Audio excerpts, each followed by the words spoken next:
ചില ഫോണുകളിലൊക്കെ നമുക്ക് circle search എന്നുള്ളൊരു ഓപ്ഷൻ കാണാൻ സാധിക്കും. ചില സാംസങ് പോലുള്ള ഫോണുകളിലൊക്കെ നമുക്ക് സെർച്ച് ചെയ്യാനുള്ള ഒരു സർക്കിൾ സെർച്ച് എന്നുള്ളൊരു ഫീച്ചർ ഉണ്ട്. എന്താണെന്ന് വെച്ചാൽ നമ്മൾ ഏതെങ്കിലും ഒരു സ്ഥലത്ത് റൗണ്ട് ഇട്ട് കഴിഞ്ഞാൽ ആ ഭാഗം എന്താണോ അത് നമുക്ക് ഗൂഗിൾ സെർച്ച് ചെയ്യാൻ സാധിക്കും. ഇപ്പോൾ ഒരു ഉദാഹരണത്തിന് നിങ്ങൾ ഒരുപാട് ഫോട്ടോകൾക്കിടയിൽ ഒരാളുടെ ഫോട്ടോ മാത്രം ഗൂഗിളിൽ സെർച്ച് ചെയ്യണമെന്നുണ്ടെങ്കിൽ അയാളൊന്ന് റൗണ്ട് ഇട്ട് കൊടുത്താൽ മതി, നമുക്കത് സെർച്ച് ചെയ്യാൻ സാധിക്കും.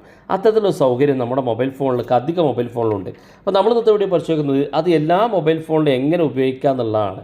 വളരെ യൂസ്ഫുൾ ആയിട്ടുള്ളൊരു ഫീച്ചറാണ്. അപ്പോൾ ഏതാണെന്നുള്ളത് നിങ്ങൾ വീഡിയോ അവസാനം വരെ കണ്ടിട്ട് മനസ്സിലാക്കുക. നിങ്ങളുടെ മൊബൈൽ ഫോണിൻ്റെ സെറ്റിങ്സിൽ നിങ്ങൾ സർക്കിൾ ടു സെർച്ച് എന്ന് സെർച്ച് ചെയ്ത് നോക്കുക. ഇവിടെ മുകളിൽ സെർച്ച് ചെയ്യാനുള്ള ഓപ്ഷൻ ഉണ്ട്. ആ ഒരു ഫീച്ചർ നിങ്ങളുടെ സെറ്റിങ്സിനകത്ത് ഇല്ല എന്നാണെങ്കിൽ പ്ലേ സ്റ്റോറിൽ നിന്ന് സർക്കിൾ ടു സെർച്ച് എന്നുള്ളൊരു ആപ്പ് ഇൻസ്റ്റാൾ ചെയ്യാൻ സാധിക്കും. ആപ്പിൻ്റെ ഐക്കൺ ഞാൻ കാണിച്ചു തരാം. ഇതാണ് ആപ്പ് സർക്കിൾ ടു സെർച്ച് എന്നുള്ളത്.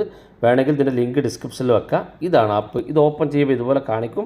അക്സെപ്റ്റ് കൊടുക്കുക. അതിനുശേഷം ഇവിടെ ഗോ ടു സെറ്റിങ്സ് താഴെ കാണുന്ന ഭാഗത്ത് ക്ലിക്ക് ചെയ്യുക. അതിനുശേഷം ഇവിടെ ഏറ്റവും മുകളിൽ ഗൂഗിൾ സെർച്ചാണ് കാണുന്നത്, ക്ലിക്ക് ചെയ്യുക. അതിനുശേഷം ഇവിടെ താഴെ കാണുന്ന ഭാഗത്ത് നമ്മൾ ഡൗൺലോഡ് ചെയ്ത സർക്കിൾ ടു സെർച്ച് എന്നുള്ള ഭാഗത്ത് സെലക്ട് ചെയ്ത് ഓക്കെ കൊടുക്കുക. ഇത്രയും ചെയ്താൽ മതി. പിന്നെ നിങ്ങളൊന്നും ചെയ്യില്ല. ആവശ്യമുള്ള ഭാഗം സെർച്ച് ചെയ്യണമെന്നുണ്ടെങ്കിൽ നമ്മൾ ചെയ്യേണ്ടത് നമ്മുടെ ഹോം ബട്ടൺ, മൊബൈൽ ഫോണിൻ്റെ ഹോം ബട്ടൺ ലോങ് പ്രസ് ചെയ്ത് പിടിക്കുക. അപ്പോൾ നിങ്ങൾക്ക് എവിടെയാണോ വേണ്ടത് അതൊന്ന് റൗണ്ട് ഇട്ട് കൊടുത്താൽ മതി. ഞാനിവിടെ ഇൻസ്റ്റാഗ്രാം ആപ്പാണ് റൗണ്ട് ഇടുന്നത്. ഇതുപോലെ ഇൻസ്റ്റാഗ്രാം ആപ്പ് റൗണ്ട് ഇട്ട് കൊടുത്തു. റൗണ്ട് ഇട്ട് കൊടുത്തു കഴിഞ്ഞാൽ അല്പം ഒന്ന് വെയിറ്റ് ചെയ്ത് കഴിഞ്ഞാൽ ഗൂഗിൾ അത് സെർച്ച് ചെയ്ത് നമുക്ക് തരും. ഇപ്പോൾ ഞാനിതാ ഇവിടെ ഇൻസ്റ്റാഗ്രാമിൻ്റെ ഒരു ആപ്പ് ഇവിടെ കാണുന്നുണ്ട്. ഞാനത് റൗണ്ട് ചെയ്യുകയാണ്. ഇൻസ്റ്റാഗ്രാം ആപ്പ് റൗണ്ട് ചെയ്തു. ഇപ്പോൾ അവിടെ താഴെ കാണുന്ന ഭാഗത്തേക്ക് നോക്കുക.